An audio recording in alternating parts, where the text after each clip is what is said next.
find Durgoff? Oh, yes. He was talking to some friends of my father. Poor chaps can't get their minds off politics, not for an instant. I truly hope they'll allow themselves some respite after the coronation. Big changes afoot in the Empire? You've no notion? The Emperor summoned you. He only ever summons with reason. It's clear he seeks his daughter. You know a lot. I must. I am my father's son. What's your father got to do with this? He is close to the Emperor. And knows the opposition. Knows they press for abdication. Ceding the throne to Cyrilla, it's the best the Emperor can do. But, as is known, an empress needs an emperor at her side. My father will ensure the right man is chosen.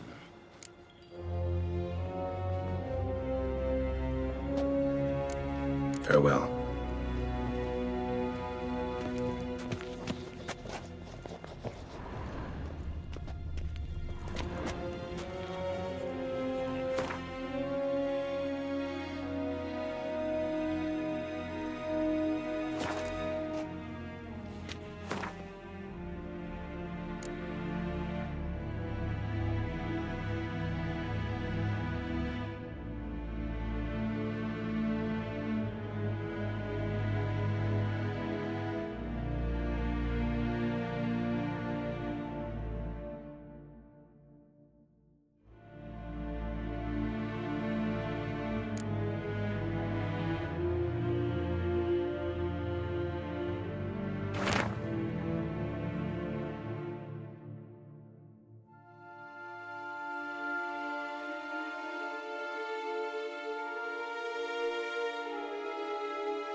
Yes, hen as queen.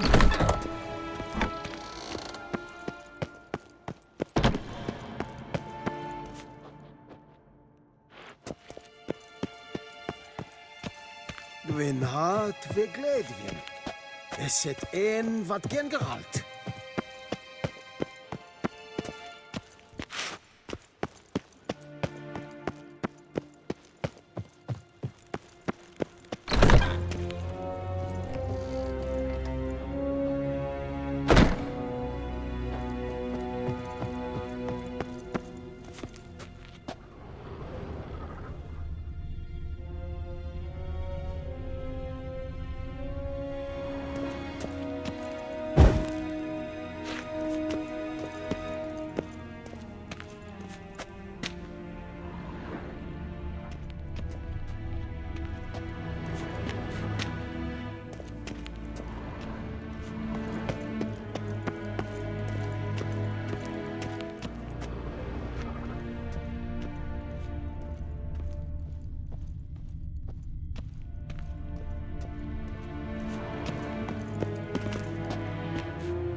Niet meer detra.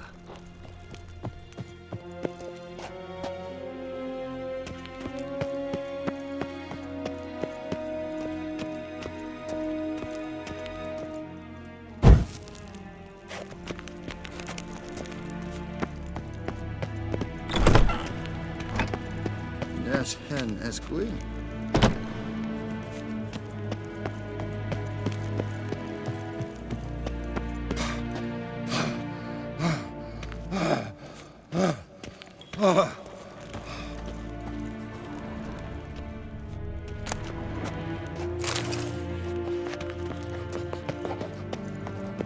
Garen wat gern, wat gern.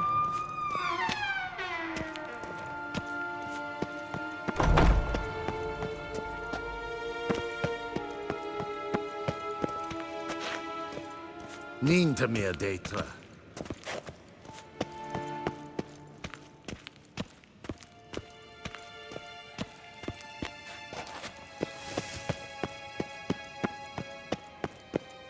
Yes, hen as queen. Help.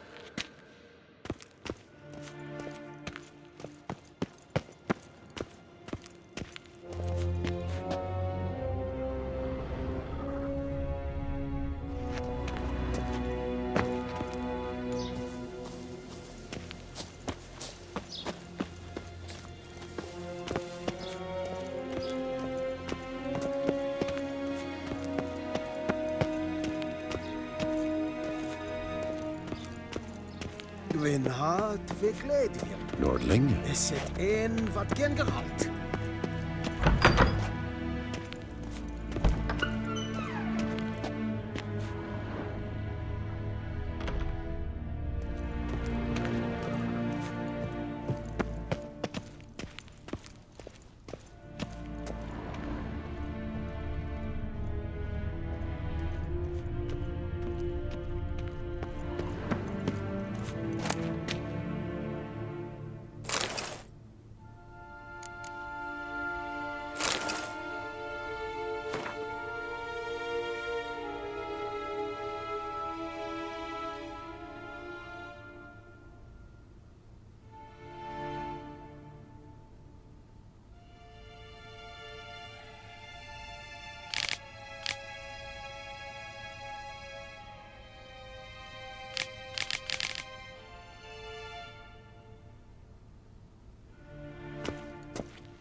Yes, Geralt?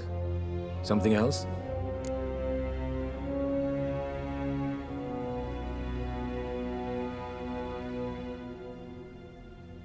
How's the war going? I mean, apart from the fact that Nilfgaard's triumph is imminent. I assume this to be a private conversation. We've no witnesses, so let's dispense with the propaganda, even that shrouded in irony. Our offensive was going splendidly until winter came. Edirn was in such disarray that we encountered no resistance. We had reached the Pontar before the first snows. Only a weakened Kedwen remained, and Radovid's Redania, which had ignored the rest of the North's pleas for help. We thought they'd sue for peace, perhaps even submit to vassalization. We waited for spring, certain of victory. Radovid? Submit? Yes, a vain hope, I agree. Radovid sent no peace envoys, nor did he advance on our positions. Instead, he trudged over the snow-bound Kestrel Mountains and attacked Kedwen, his ally. This attack took the Kedweni by surprise. They were still mourning the loss of their king. Rudderless and dejected, they laid down their arms after a few lost skirmishes and joined Radovid. And so by spring, instead of 2 weak enemies, we had only one powerful one.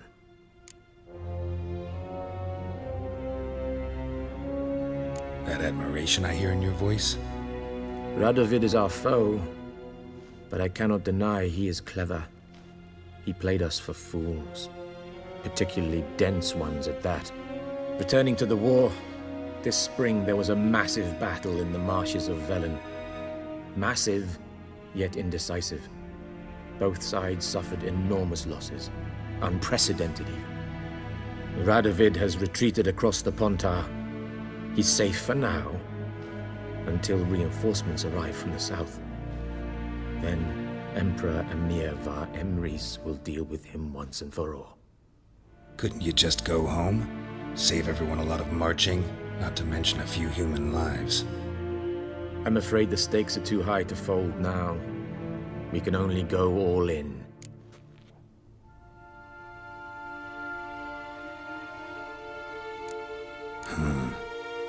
How do things look in Velen? As bad as ever, perhaps worse.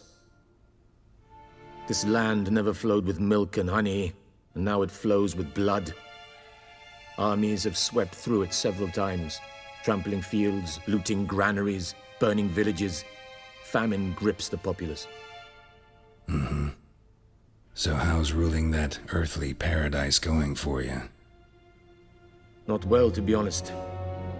Our forces are spread thin as it is, and Velen is chiefly swampy forests that are difficult to control. We've had several patrols never return to their camps. Thus, we've temporarily delegated authority in this region to a certain Nordling, a former low-ranking officer in the Temerian army, one Philip Strenger, better known by his nom de guerre, the Bloody Baron. I advise you well, avoid him.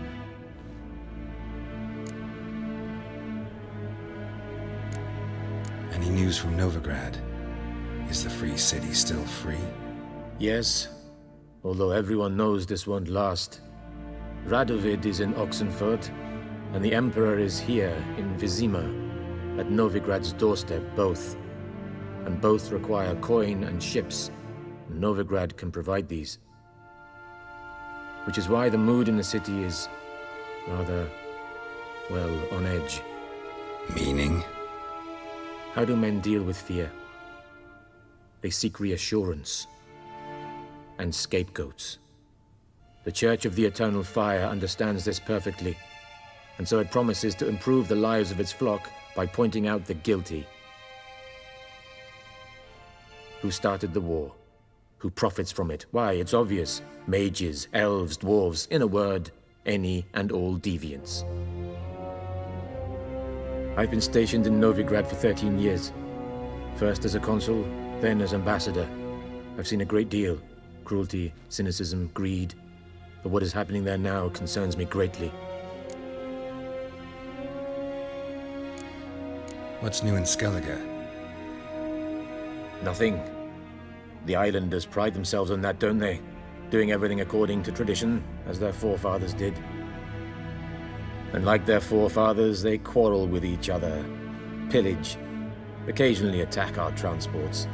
This is cumbersome, but nothing more. Skellige has always been a footnote to history, and so it shall remain. Sound awfully confident. What if King Bran manages to unite the Jarls? Lead all the clans against your fleet? King Bran is a feeble old man. From what I know, he barely remembers the names of his own vassals. Uniting all might prove difficult.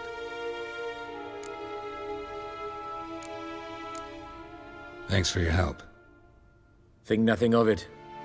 May the great sun light your path.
Til sjå er vei.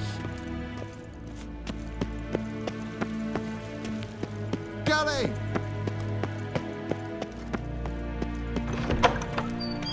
Evein Kersher is Deithwin Adden in Khan at Morford.